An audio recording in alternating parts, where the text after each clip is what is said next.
All right, here we go. Good evening, everybody, and welcome once again to Story Hour. I'm your host, Daniel Marcus. My esteemed co-host is Laura Blackwell. Here at Story Hour, you get two hosts for the price of one. And I hope you're all healthy and safe and taking care of yourselves and taking care of your loved ones.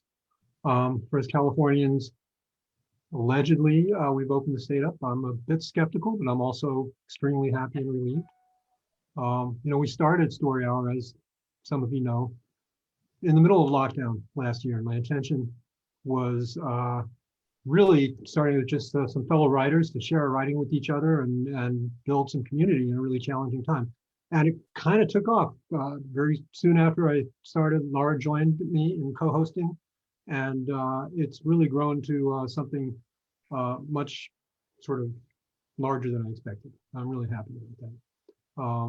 So basically what we do here is we turn to what I think of one of the oldest forms of entertainment in human history, which is basically folks sitting around the fire telling each other lies. So every week we've got two authors, about 30 minutes each, doing exactly that. And each week we will offer, the authors actually suggest a couple of brief PSAs suggesting how you might help your communities if you're fortunate enough to be in a position to do that. Our readers tonight are Terri Bruce and Shaenon K. Garrity. Shaenon is a Story Hour veteran. Welcome back. Thank you. And this is Terri's first appearance. So welcome, Terri. We're really happy to have you here. Hi.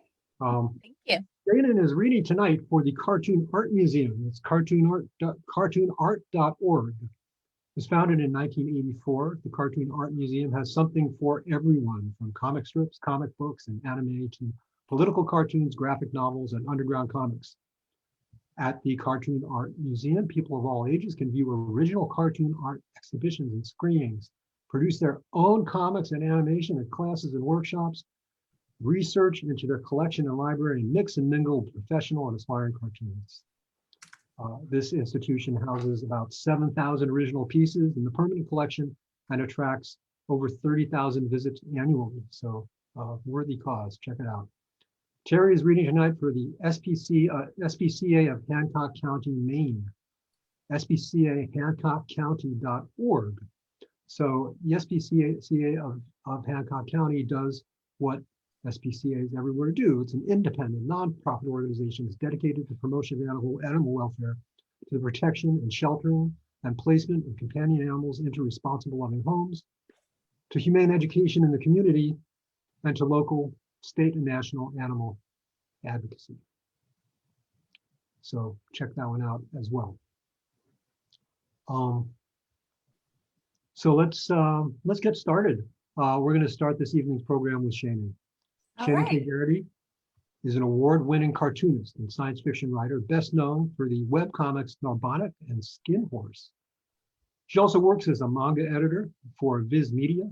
Her first graphic novel, Willowwheat Manor, with artist Christopher Baldwin, will be out in July 2021 from Margaret K. Eldery McElderry Books. She lives in Berkeley, as do I, with her husband, Cartoon Art Museum curator Andrew Farago, their son Robin, and a cat named Eve. So welcome back, Shaenon. Take it away. All right, thank you very much, and thanks for having me back. Today I am going to be reading Francisca Montoya's Almanac of Things That Can Kill You. It was originally published in Lightspeed magazine, and it also appears in the anthology Wastelands, The New Apocalypse. Nice. Okay, Francisca Montoya's Almanac of Things That Can Kill You. And we're starting with the A's. Allergic reaction. If you get ill after eating or touching something that doesn't make anyone sick, you may be allergic to it, especially if there's a rash. Allergies are caused by your body rejecting substances it doesn't like. There is no treatment but to avoid those substances.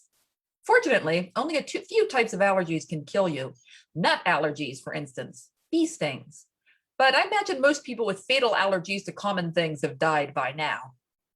I am allergic to wool, soy, peanuts, and pollen. Only my peanut allergy can kill me. Appendicitis. There is an organ in your body called the appendix, and sometimes it goes bad and kills you. The only treatment is to cut it out of your body. I don't recommend trying this. You'll bleed to death. On the other hand, death from appendicitis is long and excruciatingly painful, so maybe try surgery. There's something to be said for the quicker death. Bears. Bears aren't so bad. They can kill you very easily, but mostly they leave people alone. Also, they keep wolves away. After Lauren died, I settled in Gulala because grizzly bears had been sighted in those areas. Most people were afraid of the bears, but those people were idiots. Bears are so much better than wolves. If you encounter a bear, move away slowly. If that doesn't work, drop to the ground and play dead. You want the bear to lose interest in you and go away. But if a bear wants to kill you, it'll kill you. There isn't much you can do about it. I suppose that's what scares people about bears. But if you think about it, the same is true of everything that can kill you. Berry. This has a lot of names in different places. The shakes, the bone dance, calf legs. It starts with feeling weak and fatigued, then progresses to numbness in the arms and legs, inability to walk, facial tics, and dementia. Sufferers may also have a rapid heartbeat and shortness of breath. As complex and frightening as these symptoms are, and I've seen them enough to know how scary they can be, the cause is a simple vitamin deficiency. Unless it's progressed too far, a diet of fresh meat, green vegetables, and brown bread, not anything made from the white flour or white rice found in the cities, should take care of the problem. Also, drink fresh, clean water instead of beer if possible. If none of this is possible, berry can easily kill you.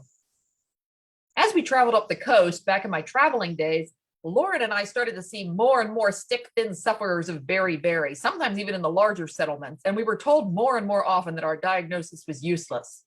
Where was anyone going to get fresh greens when all the local farmland had turned poisonous and chalky and even the trees in the woods were whitening? People got angry. They refused to pay. That was one of the things that made us think we ought to give up the traveling medicine work and settle somewhere if we could find a healthy place that would take us. Blood poisoning. There are a lot of ways blood can get poisoned. Stepping on a rusty nail, getting cut by a sharp piece of old metal. Always wear boots and gloves when foraging in the cities. If you get an infected cut and start having spasms, especially in the jaw, you have tetanus. Tetanus can easily kill you. The only treatment we have these days is bed rest. Some people try bloodletting to release the poison, but I've never seen that work. The sickness isn't caused by poison anyway. It's caused by bacteria that live in dirt. You can also get blood poisoning through a tooth abscess or other dental problems. That's what got Lauren. She had a toothache and she let it go and she let it go. And one morning her whole jaw swelled up and her body was on fire. She died a few days later. That was when I had to start looking seriously for a place to settle down because I can't travel alone, not with my allergies and my fibromyalgia. Fibromyalgia is a painful disease of the muscles. It's not worth going into here because it can't kill you. It took me 3 days to dig a grave in a nearby redwood grove, a safe distance from any source of water. And then I cried a little, and then I got the wagon back on the road and headed for the nearest settlement. Keep your mouth as clean as possible and pull rotten teeth before the rot spreads. Botulism. Botulism causes cramps, vomiting, and breathing problems. There is no fever. You usually get it from food that's been improperly preserved. It happens sometimes with smoked and cured meats, but is most common with canned goods. If you find canned food, check it carefully for dents or swellings. Do not eat food from damaged cans, no matter how rare and delicious it is. There used to be a cure for botulism if treated quickly enough, but we don't have it anymore. When I worked at the trading post in Gulala, I threw out dozens of cans that people had salvaged from San Francisco and Berkeley. Most canned food from the old days is no good anymore. A lot of people got angry at me. Fortunately, Evan, who ran the trading post, backed me up. He dealt with botulism before, and he knew it can kill you. A man once threatened to shoot me for destroying 10 cans of Vienna sausages he'd found. I should have just let him eat the diseased meat. What kind of person wastes a bullet over spoiled Vienna sausages? I know how hunger grinds at you, especially if you're coming up to trade out of the dead places, but eating bacteria just makes things worse. Gulala was a good place, though. Still healthy, but well protected from raiders. Evan gave me acrylic wool that the traders brought in, and I'd sit on the porch of the trading post and knit. I got a reputation as the person to talk to if you were sick or injured or were planning a big journey. People were always planning trips north over the mountains, following rumors of healthy cropland and even operational cities up in Oregon. I don't know why they wanted to talk to me about it, since I always said the same thing. Forget it. So many things in the mountains can kill you. I advised against it every time. Almost every time. Childbirth. The best way to avoid dying in childbirth is to not get pregnant. If you do get pregnant, pennyroyal tea is an effective abortifacient. It can be dangerous, but the safer alternatives don't always work. If pennyroyal fails, find a woman with midwife skills and ask her to help. Do not try to perform an abortion on yourself unless all other options have been exhausted. When Lauren and I were on the road together selling medical care, abortion was the most common service we were asked to provide. We got to be very good at it. We could usually stop a pregnancy with herbs. Surgery was not often needed. We also oversaw childbirth, of course. That was much more difficult. With the toxins people pick up from the infected areas, a lot of women go into shock during pregnancy. They used to call that eclampsia. It will almost certainly kill you. There are many other ways childbirth can kill you, but that one is the most common right now. If you do insist on having a baby, get to a large settlement the moment you realize you're pregnant. So many women die giving birth in the middle of nowhere without a midwife or even another woman around. What if it's a breech birth? You and the baby will both die. People get angry at me for talking this way about childbirth. What about our duty to carry on the human species, they say. People are idiots. Cholera. The colony where I grew up was wiped out by cholera. It's a stupid way to die. It was an early colony from before things really fell apart. Some smart people saw the trouble coming and pooled their money and bought an island, a little island off the coast of Mexico. My mother was invited to join because she was a doctor. That was a sign of how stupid these smart people were, that they thought one doctor would be enough when things got bad. One doctor and no medical resources except what she brought with her, which fortunately included a little electronic book with a whole library of books inside it. The colony did all right for quite a few years, longer than it really should have, but some people just wouldn't dig proper outhouses. 100 scientists and businessmen and millionaires all died because they kept using the river as a bathroom, and that's how cholera spreads. So don't poo in the river. There, you're smarter than a scientist. Diabetes, an old disorder of the blood. Without insulin, the only way to manage it is with a starvation diet. I doubt anyone has diabetes today. Dysentery, bacterial. Don't get poo in your mouth. Dysentery, amoebic. Don't drink nasty water. Normally, I don't have patience for people who lack the common sense to stick to clean water or beer, but I have to admit that accidents happen. For example, a man traveling up the coast might stop and make camp at Clear Lake, not knowing that the two settlements that used to be there recently wiped each other out in a war over the last fertile fields. And they sank corpses into the lake to poison the water, and the streams in the area may look clean, but they're crawling with bacteria. It's maybe not a man's fault under those circumstances if he drinks the water. For both forms of dysentery, the treatment is the same as for cholera. It's not as bad as cholera, but if you're already sick or weakened, it can kill you. I've nursed a lot of people through it. I know what to do. When the patrol guards hauled Dr. Spendlove onto the porch of the trading post, I knew. Dysentery is not a rheumatic disease. Exposure. All my life, I've avoided places where the temperature drops below freezing. As far as I'm concerned, that's the best way to prevent death by exposure. Just like not getting pregnant is the best way to prevent death by childbirth. Don't go north. It's so simple. Especially don't try a mountain crossing late in the year when the air in Gulala is already crisp and cold at the height of the afternoon and there are no stars in the night sky. Hi. But as with pregnancy, sometimes things happen. Sometimes you find yourself in the mountains of Oregon in December in a shattered wagon with the snow starting to fall all around and your fibromyalgia acting up. It's not smart. Maybe it turns out you're pretty stupid after all. But it happens.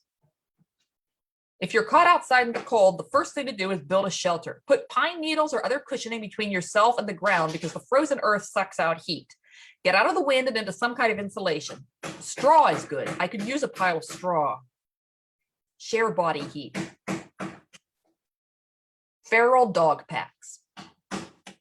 Anyone who's ever gone into a city with a foraging party knows to pick up rocks to scare the dogs away.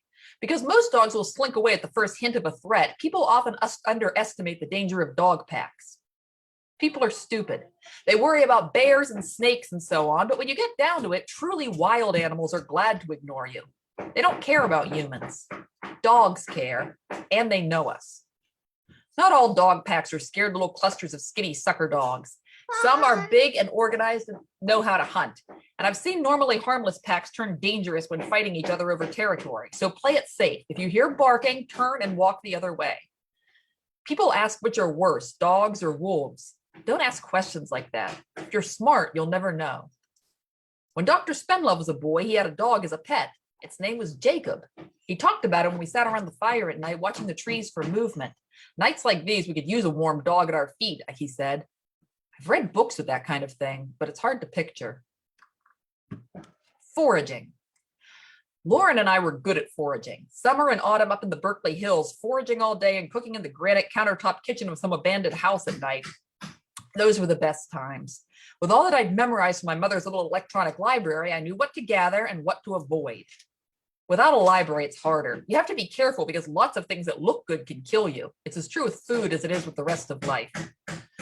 What I ought to do here is put in some drawings of poisonous things, mushrooms and hemlock and all kinds of nightshades mostly. But I'm not much of an artist and I've got a deadline coming up fast. Lauren could have done it. That's why you pull rotten teeth. What are you talking about? Story? Frostbite. In the cold, there are so many things that can kill you. Wolves, for example. And things can go wrong in too many ways. Take frostbite. As if it wasn't bad enough on its own, it can lead to gangrene, which can lead to blood poisoning, which can kill you. There are treatments, I know. Easy ones. If the frostbite is moderate, you can chafe with snow to remove the damaged skin. If it's more severe, you have to amputate the dead parts of your body. But still, it bothers me. The skin gets so black and it feels like fire and ice at once. It's not a good way to die. Toes and fingers go first. If I have to amputate my fingers, I'll never finish this book. Heat stroke. If you exert yourself out in the heat and you don't drink enough good, clean liquids, your body may become unable to handle the heat normally and go into heat stroke. A common sign is losing the ability to sweat. A person suffering from heat stroke should be moved to as cool a place as possible and kept hydrated. Cover them with damp sheets, splash them with water, make them drink. Stroke can kill you, but it can also cause long-term health problems. Dr. Spenlove has a weak heart from bouts of heat stroke as a child. His family was one of the ones that stayed in Salt Lake City after the evacuation, back when the troubles started. It was a hard life of hot, dry death. But at least he escaped the worst of what was happening in the outside world, just like I did on the island off Mexico. Still, his heart is weak. That's why I agreed to go north with him. He might have had another spell, and where would he have been without me? Hypothermia. When you get cold enough, your body starts to freeze. If this goes on long enough, it will kill you. But don't panic. Stand too quickly and the cold blood could rush up from your legs and give you a heart attack, especially if you have a weak heart. Move slowly. Try to shiver under the blankets. Blow on the little yellow fire. Keep writing. Malnutrition. I'm sure I don't need to tell you the symptoms of malnutrition. Anyone who's ever lived around the dead places has seen it, and most places are dead places these days. Now that the white plague has spread everywhere and the cities are mostly picked clean, feeding people, it's a story. Feeding people has gotten harder and harder. What's the white flag? I'm reading a story. What's the white It's just a thing in a story, okay? What is it? It's a disease. We actually doesn't. The story never explains what it is. It's a mystery. Outside of a few good places, everyone's starving to some degree or another. The human body is funny. You can live a long, reasonably comfortable life without ever getting enough to eat. Your body always eating itself a little, but never too much. Or you can drop dead from the lack of a single vitamin. For most people, though, malnutrition kills sooner rather than later. There is no cure but to eat, and to eat as varied a diet as possible. I'm sorry, that's all I have. Until there's more food, that's it. Mites. Use only oat or wheat straw in chicken coops and never line coops with wet straw. Keep the coops away from your house and away from your source of fresh water. This is another thing people never take seriously until they start getting sick. Reading my mother's library when I was younger, I always thought that was the kind of thing that would kill me. Pet a chicken and pick up mites. Sip a cup of cloudy water and get a tapeworm. Prick your finger on Tapeworm. What's a tapeworm? Prick your finger on a needle and the lockjaw steps in. Some tiny thing that slips into you and grinds the gears of your biology to a halt.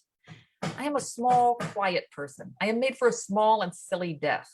And yet, here I am with my allergies and my fibromyalgia impossibly far from the green and yellow island where I used to sit in the shade and pore over my mother's library. I've made it a long way, all the way up here. Somehow, without meaning to do anything but stay alive and keep others alive if I can, it seems I've climbed to a big death after all. Mountain lions. They'll eat you if they're hungry, but they're usually not hungry enough, except in the most badly infected of the dead places. Not as bad as wolves or even as bad as bears. Just avoid them, and if you see one, don't bother it. Why would you even want to bother a mountain lion? I've seen people do it. Stupid people. A mountain lion carried off a child in Ulala, a little girl. Tell your kids to leave strange animals alone. Simple as that. Wait, what happened to the little girl? It's just a story, honey. What happened to the little girl? I don't know. It's a story I read. It's not real. I saw mountain lion tracks this morning when I left the shelter for water and fuel. They don't worry me much. Not as much as the wolves I heard howling last night. Pollution. I was going to have Dr. Spenlove write this section. Pollution, even if we're just talking man-made pollution, is a big topic, and it's not one I know that much about. There are just too many kinds in the air and the water and the ground. That's why people fight so viciously for the land where crops still grow. Dr. Spenlove knows a treatment for the white plague in the soil. Or so he says. He found a paper on it while camping in the ruins of Berkeley, collecting data from the old days. He thinks he can use it to cook a cure. That's why we risked this mountain crossing to get this information to the lab that Dr. Spenlove is almost certain still exists in Eureka. We could have waited for spring, probably. If I'd been smart, I would have insisted on waiting. But he was so eager and his heart was so weak. I'll come back to this section later. Maybe when we reach Eureka. Maybe when Dr. Spenlove comes too. Snake bite. Here in the Northwest, there aren't many poisonous snakes. It's not worth worrying about. Anyway, they're like most animals, except the dogs, except the wolves. Leave them alone, and they're usually happy enough to leave you alone in return. In Mexico, when I was a girl, one of my summer jobs was killing coral snakes out in the fields. They were beautiful snakes with thick, shimmering stripes the color of a campfire. Their bite could kill in 20 minutes. We stabbed them with pitchforks. Some kids saved the bodies and made the skins into belts or satchels, but I never wanted to touch anything with that much venom. For a while, before I got used to the work, I had nightmares about a coral snake brushing my foot with its fangs. Now that I'm older, I'm a little nostalgic for coral snakes. Such a quick, warm death, and so beautiful. Stab wounds. People worry too much about animals. When I traveled with Lauren and then later at the trading post in Gulala, people always ask me how to survive animal attacks. What about mountain lions, they'd say. What about snakes? What about bears? You want the truth? Animals that can kill you are rare and mostly don't want to meet you. People that can kill you are everywhere, and they're looking for you. Everyone knows about the raiding parties that hide in the mountain passes. Usually they'll just steal what they can and ride off. But in the winter, they get hungry, and just like everything else in the mountains. In the winter, they get desperate. And if they manage to scavenge, borrow, or steal a cache of weapons, maybe they'll just kill your party instead of robbing you. It was a raiding party that took out my mother's library years ago. They rode out of the hills in jeeps. There was gasoline back then. I was working on a sweet potato farm near the ruins of Pasadena, and they rode out of the hills and grabbed as many of us as they could. Hi. They took my library and my boots and let me go. I guess raiding parties have hardened since then. It used to be that gunshot wounds were the type of death you most had to fear from your fellow man. But with the old guns falling apart and bullets, even the homemade kind, getting precious, most bandits attack with knives. Clean stab wounds and bind tightly. The wound must be washed regularly because there are many ways to die of infected wounds. Staph, gangrene, tetanus. It used to be uncommon for someone to die of infected wounds, but most people today were born after vaccines, so now it happens quite a lot. I kept Dr. Spenlove's wounds as clean as I could, but the wounds were deep and the knife was filthy. Thirst. You find out where the clean water is and you drink that only. If there isn't enough clean water, you make beer. Lack of water will kill you long, long before lack of food. Everyone knows this, but some people still insist on working all day in the heat without enough to drink or leaving the ice on the well uncracked until they can't break through. Fetch water, drink, fetch more. I am eating snow now. It seems to be sufficient, but my lips are deeply cracked, not bleeding. This may be a bad sign. I wish I had my library. Why did you do a library? Typhus. Typhus. That's what I should have died of. It's common among the coast nowadays, especially as you get further up north. It's a bacterial disease spread by lice and fleas, often carried by rats. Symptoms are everything that means sickness. Muscle ache, headache, vomiting, coughing, fever, chills, delirium, a pink rash that turns dull red as the typhus gets worse. A whole library of ills. It's easy to prevent typhus with basic hygiene. Bathe regularly, keep your house clean, trap rats and feral animals, and especially don't let rat poo collect where you eat and sleep. But people don't do it, won't do it. We used to have many cures for typhus, but we lost them and now there are none. It's the perfect thing to kill me. With the wide range of symptoms, I could keep busy observing and honing my diagnosis right up to the end. And it's such a little thing, a flea bite that wouldn't have happened if people had any common sense. Instead, it looks like I'll die of hypothermia. What a personally stupid way to die. But I hate the hypothermia. It's my own fault for going up in the mountains, fibromyalgia and all, to follow Dr. Spendlove's fluttering heart. I've read that hypothermia is pleasant. You go numb and drift to sleep, and that's the end. It may be the kindest of all the things that can kill you. If I stay here, curled against Dr. Spendlove in our makeshift shelter, it will take care of me, slow and gentle and white as the death that's creeping over the planet. It feels pleasant now, and even writing is starting to feel too much like work. Or I could stand and walk. I won't get far. There's nowhere to go anymore. But I could stand. Wolves. There is something to be said for the quicker death. This story is dedicated to Pancha for knowing all the things. And thank you to Robin for participating in the story. Story. What a great story. Thank you.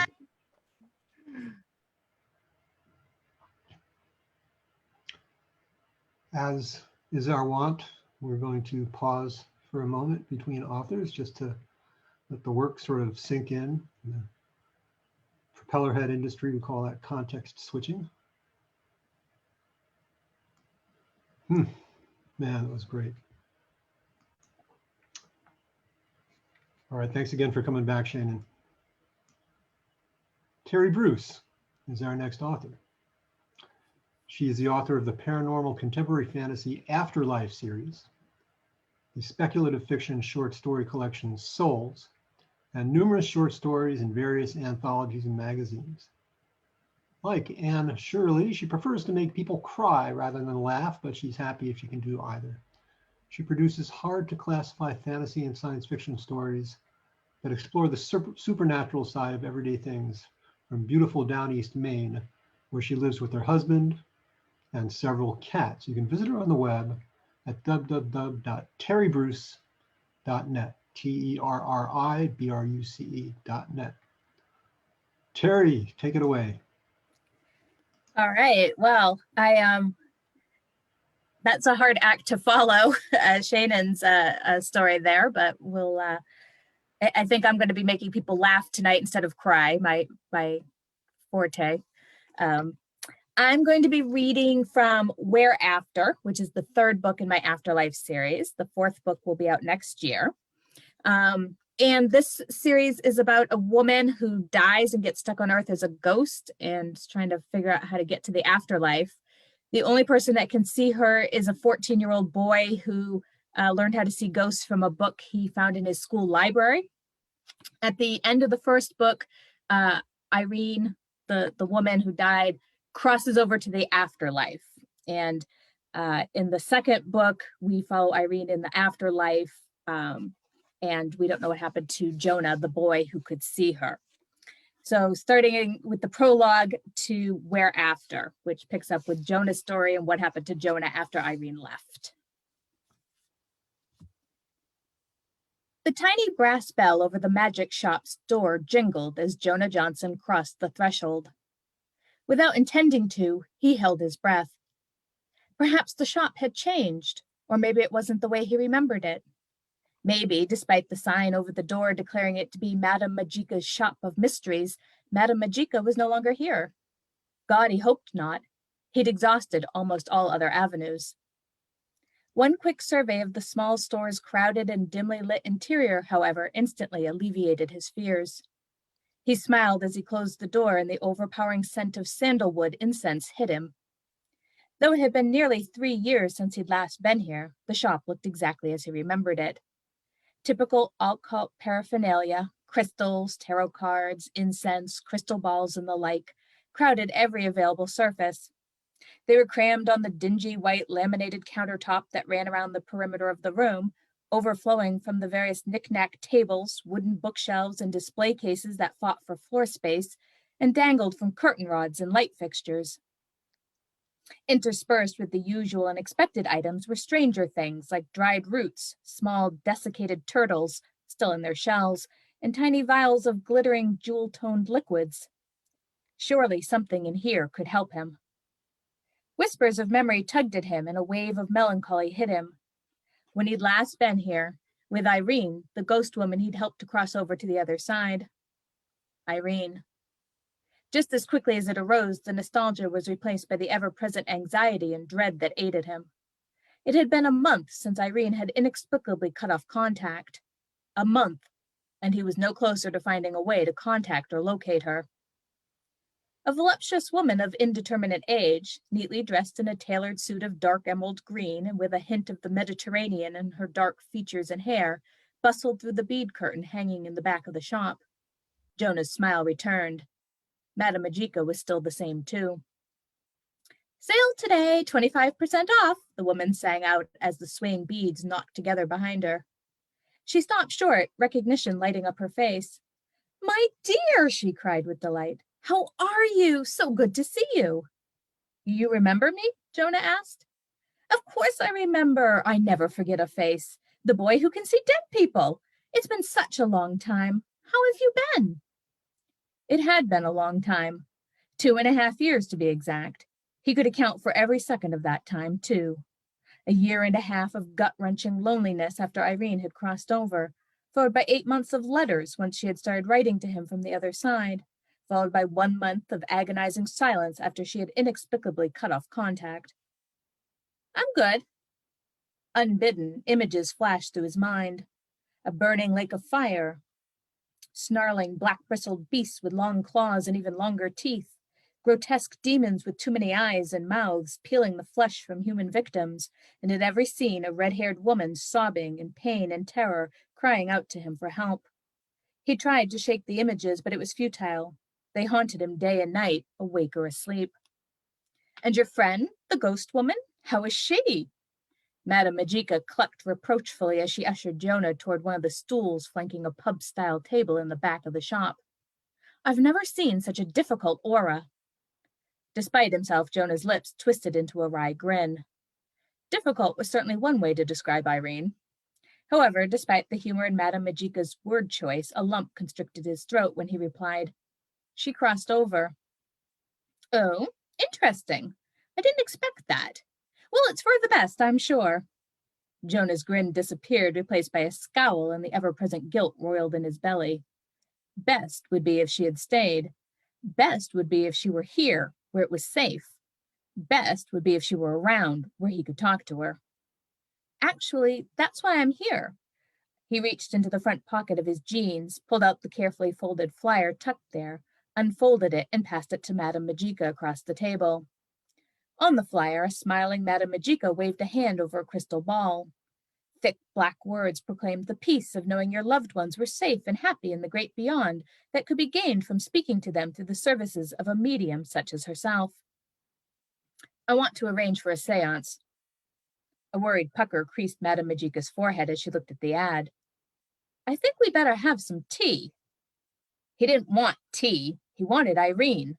A way to contact her, a way to look in on her, a way to know that she wasn't being tortured by demons or hellhounds or harpies or... Madame Magica bustled away through the bead curtain. His heart sank. Tea from Madame Magica meant serious business. Usually a soft letdown. Was she going to refuse to help him? The psychic tended to have strict views on the land of the living and the land of the dead staying separate. Frankly, he was surprised she offered seance services at all. It seemed like the kind of thing she'd frown upon.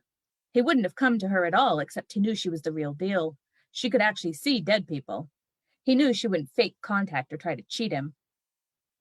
Grimly, he ran a hand through his hair, impatiently pushing aside the pale, straw-colored strands, mentally steeling himself for a fight. If Madame Magica was unwilling to help him, it would be hard to change her mind. Since there was never any hurrying Madame Magica, especially when it came to tea, he dropped his backpack on the floor and shrugged out of his lightweight jacket. Might as well get comfortable. He surveyed the shop and then wandered to the nearest shelf, looking over the various occult paraphernalia. The empty sockets of a grinning skull watched him from the one side of the room, and he glanced at it out of the corner of his eye, trying to determine if it was real. Knowing Madame Magica, it probably was. He wasn't really sure what would require the use of a skull, and he sidled away from it, not sure he wanted to find out. The shop was actually two separate shops, one that served the living and one that served the dead, stuck on Earth as ghosts, sandwiched back to back and connected only by the opening covered by the bead curtain Madame Magica had disappeared through. Irene had jokingly referred to it as the Oreo cookie of occult shops. Jonah smiled faintly at the memory and then just as quickly grew somber again as the deep, dull, ever-present ache in his gut intensified. When he'd last visited, he'd been in the mystical trance that let him separate his spirit from his body. Basically, he'd been a ghost, which was how he'd been able to see Irene. Today, however, he was in his body, and it felt strange and uncomfortable to be standing here, thick and heavy with the encumbrance of a physical form. He suddenly realized how tired he was. God, he'd forgotten what it was like to be tired. In his ghost form, he didn't need to sleep. He ran his hand through his hair again. Pushing the chin-length strands back from his face, he let his gaze wander around the shop, comparing this side, the side for the living, with his memories of the dead side, mentally making note of anything that might help him in his quest. Though the shelves on this side were just as cluttered and crammed as those on the dead side, these mostly seemed to be full of stuff like incense, crystals, and Ouija boards. Useless junk. The turtles, roots, and various herbal remedies seemed just as irrelevant. Madame Magica bustled back through the bead curtain with the tea tray. You strike me as an Earl Grey sort. Sure? He disliked all teas equally, so it didn't really matter what she served him. He slid onto a stool. So, about a seance? Madame Magica talked as she poured out 2 cups of steaming hot liquid. Why on earth do you need a seance? You can already see the dead. I can see the dead here. I want to connect with someone on the other side, or at least locate them. Madame Magica set the pot down so hard the lid rattled. She looked flummoxed for a moment, then her eyes grew sad. Oh, my dear, I am sorry, but it doesn't work like that. What do you mean? I mean, a seance is only so the dead still here on Earth can talk to the living and vice versa. Jonah frowned. But your flyer says you help people contact spirits in the great beyond. Madame Magica gave him a faint smile as she picked up the teapot and resumed pouring. Well, my dear, it's all one and the same to the living. Not everyone is like you and me, you know. We can see the dead, but the rest of the living, well, they're blissfully unaware that there are spirits all around us and happy to remain so. Jonah stared at her. So you mean that during a seance, the ghost just stands here next to you and you just repeat whatever they say? But that's a cheap trick. He flapped his hands for a second, trying to come up with the words to express his disappointment. It wasn't exactly a trick, but it wasn't really mystical either. It was just parroting what someone said. It required no special skills, and even worse, it barely involved the supernatural. It's hardly a trick, Madame Magica said with some asperity. For the living, it is the great beyond. Jonah usually found Madame Magica's word games and provocations amusing, but not today. He'd spent the year and a half after Irene left missing her terribly and wondering if she was okay. Then he'd spent the 8 months they had corresponded across the divide, separating the land of the living from the land of the dead, worried that something was wrong. And then he'd spent the months since he'd last heard from her, certain that something terrible had happened. All told, he'd spent 2 years, 3 months, 4 days, and 17 hours worrying and wondering. Even another minute seemed unbearable. He needed to find a way to contact her, and fast. If she was in trouble, there wasn't a moment to lose. So what happens when someone wants you to contact someone who has crossed over, he asked. Madame Magica pursed her lips for a second as she added sugar to the 2 teacups and passed one to Jonah. Not every seance results in a successful connection, you know, she said, and he had the impression that she was giving him the rehearsed line she used on her customers. I'm only able to help a very small fraction of those who come to me. However, there are ways of passing messages to spirits on the other side. Yeah, I know about those. He'd been communicating with Irene through letters left on her grave, right up until the moment when she'd abruptly cut off contact, curtly and incomprehensibly ordering him to stop writing to her. I don't need to send someone a message. I need to locate them, to know exactly where in the afterlife they are. The afterlife, it turned out, was rather vast. Jonah had learned early on that all the myths and stories of the afterlife were true. including the innumerable lands detailed in every culture's beliefs and mythology. Valhalla, heaven, Tian, the Elysian fields, the happy hunting grounds, Hades, they all existed. Irene could be in any one of 100 planes of the afterlife. Oh no, my dear, I'm afraid that's not possible. She gave him another sad look as if she wanted to say something additional. Instead, she took a sip of tea, watching him over the rim of her cup. There's got to be a way. What about scrying or... He desperately searched his memory for the few magical practices he'd ever heard of, but came up blank. In these, he was out of his depth. Afterlife mythology had turned out to be true, but the same couldn't be said for magic. He knew because he'd tried. Casting spells, summoning demons, none of it had worked to find Irene. Well, you could always just ask them where they are. A burning, acrid lump rose in his throat at the bitter memory of Irene's last letter, of his hands shaking so badly he could barely read the cold, remorseless words, and of the ringing in his ears that deafened him to everything but the sound of his thudding heart. This will be my last letter. His fists clenched beneath the table. That's not an option. Madame Majika just looked at him with sympathetic eyes and sipped her tea. He breathed in hard through his nose, pushing from his mind the searing image of the carefully flowing script of Irene's letters superimposed over a lake of fire. Okay, fine. If there's no way to locate someone from this side, then is there a way to visit the other side? Like astral projection or dream walking or contacting a spirit guide or something like that? Madame Majika shook her head. Really, my dear, I'm sorry. But there are stories from dozens of cultures throughout history of people visiting the land of the dead to reclaim lost souls and bring them back to the land of the living. Orpheus, Gilgamesh, Hercules, King Mu, Aeneas, Powell, Indra, Gazar, Hermodra. What about them? How'd they do it? Irene had crossed over to the afterlife via a tunnel of light, one that he, because he was living, couldn't see, even in his ghost form. So while the meditation he'd learned allowed him to see the dead stuck on earth as ghosts, it did not allow him to travel to the great beyond or any of the realms of the dead. Whatever else the meditation did, it did not actually simulate death. He was, unfortunately, still very much alive. But somehow, in the handful of stories he had found, the living did manage to find their way to the other side. In rare instances, they even managed to bring someone back to the land of the living and to life with them. Unfortunately, the stories contained maddeningly few details on how it was done. All the stories started with the hero at the gates of the underworld and being able to magically walk right in. He knew how to find the tunnel of light that would let him cross over. The problem was that he couldn't see it or cross it. That was the rather key detail he was missing. Madame Majika shook her head. I'm afraid you're outside my area of expertise. Well, then what about near-death experiences? Is there a way to simulate one of those? Madame Majika set her teacup down hard and blinked at him in horror. Good heavens! He realized he'd gone too far, had revealed too much, and was venturing into territory where Madame Majika would outright refuse to help him. He forced himself to relax. He couldn't risk alienating her by coming on too strong. She was his one solid lead at the moment. He took a deep breath and sat back. To soothe Madame Majika, he took a sip of his tea and then had to hide his grimace of distaste. He quickly set the cup back down. He tried to keep his thoughts focused squarely on the cup of tea and in looking placid so he didn't give away what he was thinking, his mind working furiously to come up with another line of attack, another question he could ask that Madame Majika might be willing to answer. She never gave out information freely, but sometimes she could be coaxed into dropping hints.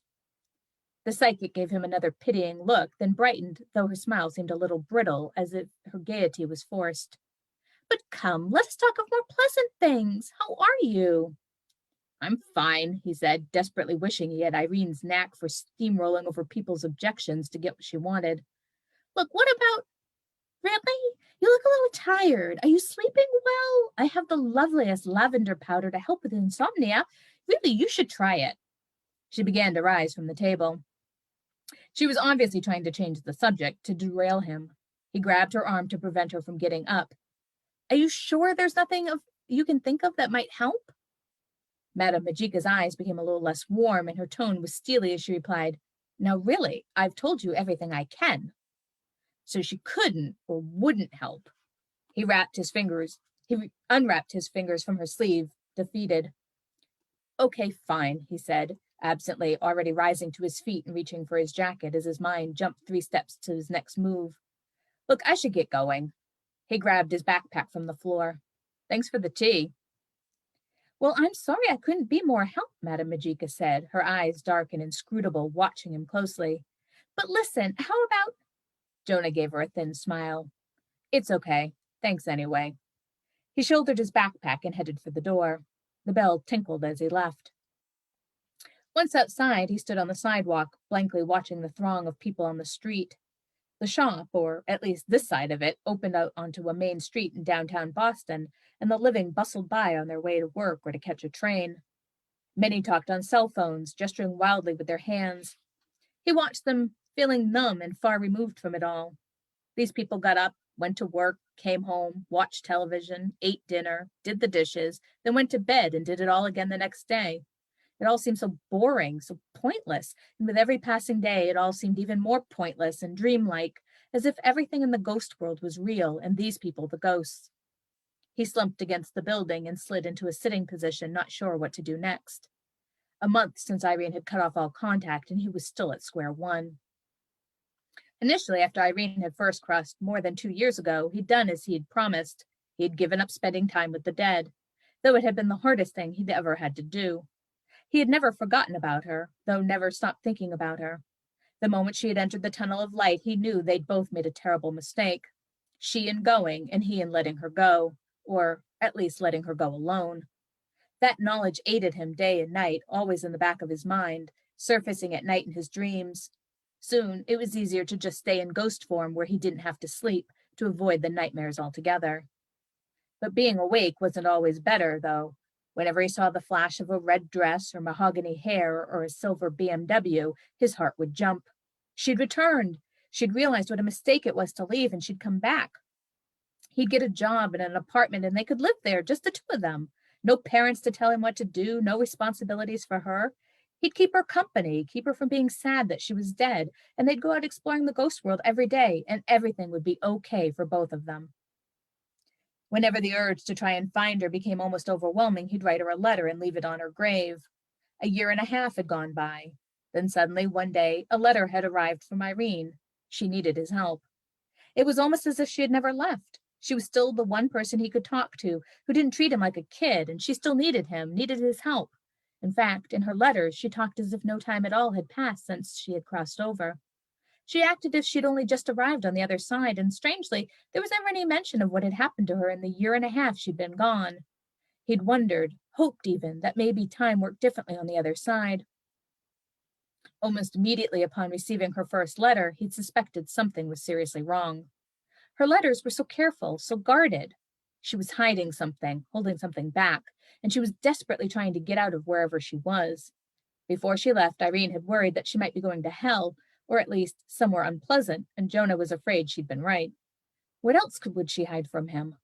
When she'd abruptly cut off contact after 8 months of correspondence, with no explanation, no reason other than to say she didn't want him to end up like her, he knew she was in serious trouble, and there was no way he was going to just leave her there, wherever there was. Irene. His stomach clenched again. She was out there somewhere, alone, unprotected. Don't send me any more letters. I won't read them. What could have happened to make her say such a thing? A shiver of fear went through him. There were things, terrible things, in the land of the dead. Hellhounds and lakes of fire were just the tip of the iceberg. Irene was smart and gutsy, but she was also headstrong and impetuous and had no people skills whatsoever. And like most people these days, she made no preparations for the afterlife. Hell, she hadn't even packed a coin for the ferryman and had to write to him asking for one. Without proper preparation, a dead person's chances of making it through the underworld were slim to none. It didn't matter that she hadn't been alone. According to her letters, she'd been traveling with 2 guys, a 19th century American cowboy and a 12th century Spanish knight. His eyes narrowed. She'd been exceedingly tight-lipped about both men. She'd been hiding something about them, too. Annoyance flashed through him. What was so great about those guys anyway? Obviously not much if they'd been stuck in the same place for hundreds of years. Leave it to Irene to find the 2 biggest losers in the entire afterlife. His cell phone buzzed. He reached into his pocket and pulled it out. His mother. He sent the call to voicemail. He was supposed to be dropping off a college application today. She was calling to check up on him. The situation at home was becoming untenable. He'd need to find a new base of operations, and the search for Irene continued to drag on like this. Having skipped 2 grades, he'd been close to graduating when Irene's letters had stopped. Since he'd been 16 and legally able, he'd simply dropped out of school. He'd hardly been going anyway, and looking for Irene was much more important. His parents had flipped when they found out, threatening to throw him out of the house if he didn't go back and finish his senior year, which was not going to happen no matter how much they yelled about it. The compromise had been to get his GED, but then, predictably, they hadn't been satisfied with that. Now they wanted him to go to college. Once again, they were threatening to throw him out of the house. This time, they wanted him to either get a job or enroll in community college at the very least. His phone buzzed again. This time, it was his father. He ignored that call, too. Unfortunately, he had to live somewhere while he searched for Irene, and it turned out that without a job, he couldn't afford an apartment. Not that anyone would rent one to a 17-year-old anyway. His phone vibrated, this time with a text message. "Answer your damned phone." He deleted the message and turned off his phone. He leaned his head against the cool stone of the magic shop and contemplated his few remaining options. Beside him, the bell jangled, startling him as the door opened. Madame Majika stuck her head out and looked at him, hardly pausing before she spoke. "You wouldn't by any chance be interested in a job, would you?" So that's the end of the prologue to Whereafter.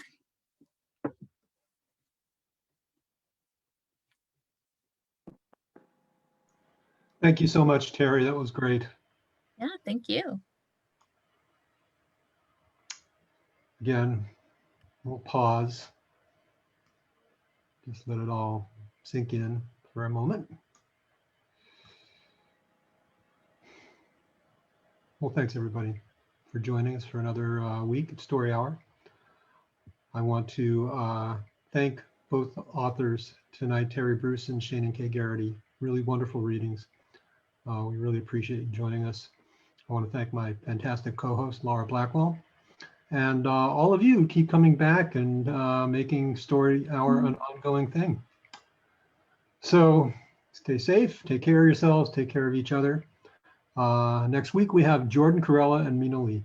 So come on back. Good night, everybody. Good night.